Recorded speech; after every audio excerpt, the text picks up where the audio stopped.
45 ডেস্টিনির সাথে যুক্ত 45 লক্ষ পরিবার প্রায় 12 বৎসর ঊর্ধ্বকালীন সময়ে যে ধৈর্যের পরিচয় দিয়েছেন, যে শৃঙ্খলার পরিচয় দিয়েছেন, সেটি বাংলাদেশের ইতিহাসে কোনো কর্পোরেট লেভেলে একটা যুগান্তকারী হয়ে থাকবে। এবং এই শিক্ষাটা হচ্ছে মোহাম্মদ রফিকুল আমিনের শিক্ষা। এই নেতৃত্ব হচ্ছে মোহাম্মদ রফিকুল আমিনের নেতৃত্ব। মোহাম্মদ রফিকুল আমিনের বিকল্প কোনো নেতৃত্ব ডেস্টিনিতে নাই, থাকতে পারে না। আজকে বিজ্ঞ বিচারিক আদালত যে রায় ঘোষণা করেছেন, সেই রায়ে কতগুলো অংশ রয়েছে। প্রথমত, প্রসিকিউশনের যে আনীত অভিযোগ বিজ্ঞ বিচারিক আদালতের মত অনুযায়ী প্রমাণ করতে সমর্থ হয়েছেন এবং সে কারণে এই মামলায় জনাব মোহাম্মদ রফিকুল আমিন, জনাব Mohammad Hossain, lieutenant general M Harunur Rashid, Farah Diba সহ অন্যান্য যত আসামি অভিযুক্ত ব্যক্তি আছেন প্রত্যেককেই দোষী সাব্যস্ত করে সর্বোচ্চ শাস্তি মানি লন্ডারিং প্রতিরোধ আইন 4 ধারা অনুযায়ী 12 বৎসরের সাজা প্রদান করেছে। সেই সাথে এই মামলায় প্রসিকিউশনের যেই মানি লন্ডারিং এর অর্থের পরিমাণ ছিল প্রায় 2257 কোটি টাকা, তার দ্বিগুণ টাকা তিনি জরিমানা করেছেন। এবং এই টাকা যদি আসামিরা না দিতে পারেন 6 মাসের মধ্যে, সেই ক্ষেত্রে তিনি নির্দেশ দিয়েছেন যে ফৌজদারি কার্যবিধি 386 ধারার অধীনে কার্যকর ব্যবস্থা গ্রহণের জন্য। এটি হচ্ছে এক অংশ।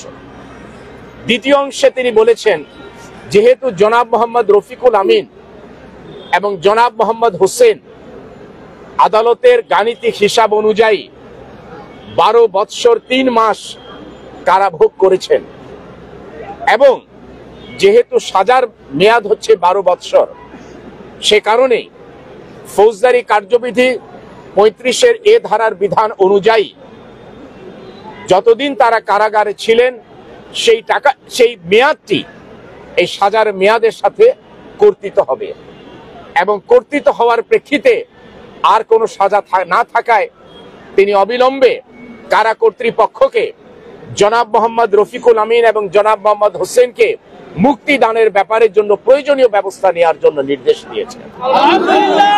সুতরাং আপনাদের প্রতীক্ষা হচ্ছে মোহাম্মদ রফিকুল আমিনের মুক্তি, আপনাদের প্রতীক্ষা হচ্ছে মোহাম্মদ হোসেনের মুক্তি। তো সুতরাং আজকের এই রায়ের মাধ্যমে এই বহুল আলোচিত, বহুল প্রতীক্ষিত এই আজকের যে একটা বিশেষ দিন, এই দিনটি আজকে সকলের কাছেই কিন্তু একটা উৎসব মুখর হয়েছে।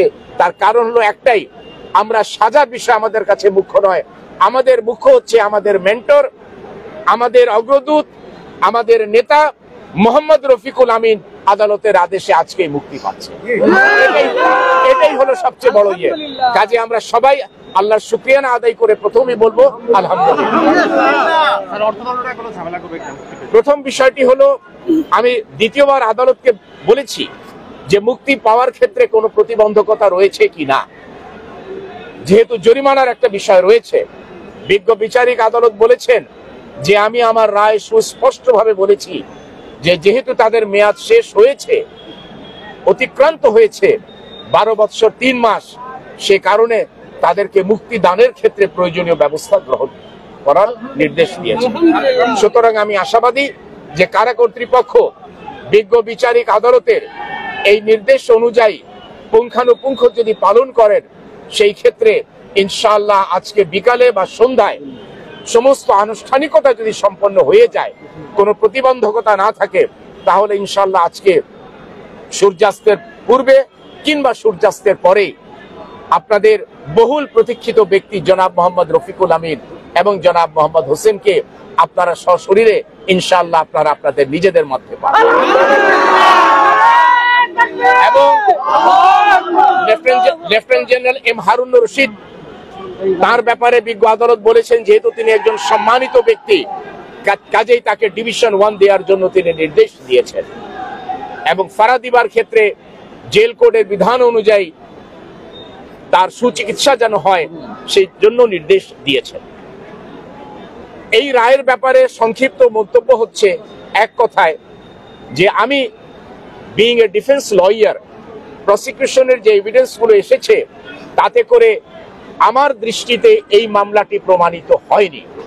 তদুপরি বিজ্ঞ বিচারিক আদালত যেহেতু রায় প্রদান করেছেন, সাজা দিয়েছেন, আদালত বলেছেন এই রায়ে আপনারা অসন্তুষ্ট হলে বা সন্তুষ্ট না হলে আপনাদের অ্যাপিল করার সুযোগ রয়েছে।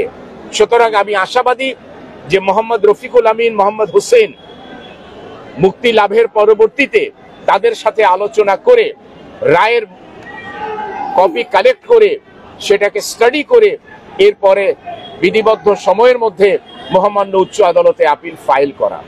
এবং সেই ক্ষেত্রে আমি আশাবাদী যে আমরা যেহেতু একটা পরিবর্তিত পরিস্থিতিতে আমরা রয়েছি এবং এখন কোনো বৈষম্যের শিকার আর কেউ যেন না হয়, যেহেতু ডেস্টিনি বৈষম্যের শিকার হয়েছে বিগত সরকারের আমলে। আপনারা অনেকেই জানেন, আমরা বিভিন্ন প্রচার মাধ্যমে দেখেছি জনাব মোহাম্মদ রফিকুল আমিন এবং ডেস্টিনির আজকের এই 45 লক্ষ পরিবার রাজনৈতিক প্রতিহিংসার শিকার, এবং যে কারণে তিনি প্রায় 12 বছর ঊর্ধ্বকালীন সময় তিনি কাস্টডিতে ছিলেন। তো সুতরাং আমরা আশাবাদী এই রায় ইনশাআল্লাহ তার আশু মুক্তি ঘটবে এবং আপনারা যে ধৈর্যের পরিচয় দিয়েছেন, আপনারা যে সুশৃঙ্খলতার পরিচয় দিয়েছেন, আপনারা যে প্রমাণ করেছেন যে আপনারা আইন ও আদালতের প্রতি শ্রদ্ধাশীল এবং আপনারা জনাব মোহাম্মদ রফিকুল আমিনের অনুগত থেকে প্রত্যেকটা তারিখে এসে সার্বিকভাবে যে সহযোগিতা করেছেন, আমি বলবো ডিফেন্স পক্ষ থেকে যে আমরা সেটাকে সাধুবাদ জানাই, কৃতজ্ঞতা জানাই। আমরা আপনাদের পাশে আছি, আপনারাও ইনশাআল্লাহ থাকবেন। আমরা একে অপরের পরিপূরক। আমি দোয়া করি ডেস্টিনি যেন সমস্ত ষড়যন্ত্রের ঊর্ধ্বে থেকে আবার যেন সুন্দরভাবে আইনি প্রক্রিয়া অনুসরণ করে যেন তার ব্যবসায়িক কার্যক্রম আইনের বিধান অনুসারে যেন পরিচালনা করতে পারে। আর এই মামলা পরিচালনা করার স্বার্থে আমি প্রায় 12 বছর ঊর্ধ্বকালীন সময় এই আপনাদের সাথে যুক্ত আছি। তো আলহামদুলিল্লাহ যে আজকে অন্তত আপনাদের সাথে থেকেছি, থাকতে পেরেছি, রায় শুনতে পেরেছি, বিশেষ করে জনাব মোহাম্মদ রফিকুল আমিন এবং জনাব মোহাম্মদ হোসেনের মুক্তির বিষয়টা জানতে আমরা পেরেছি। যাই হোক, আপনারা সবাই ভালো থাকবেন, আমাদের জন্য দোয়া করবেন, আমার জন্য দোয়া করবেন। ইনশাআল্লাহ আমি আপনাদের যে কোনো আইনি সমস্যা হোক বা অন্য কোনো সমস্যা হোক আপনাদের পাশে থাকার চেষ্টা করব। আজকের গণমাধ্যমের যারা আছেন আপনারাও দের কাছেও আমি ধন্যবাদ জানাই, কারণ আপনারাও অনেকক্ষণ ধরে অপেক্ষা করছেন।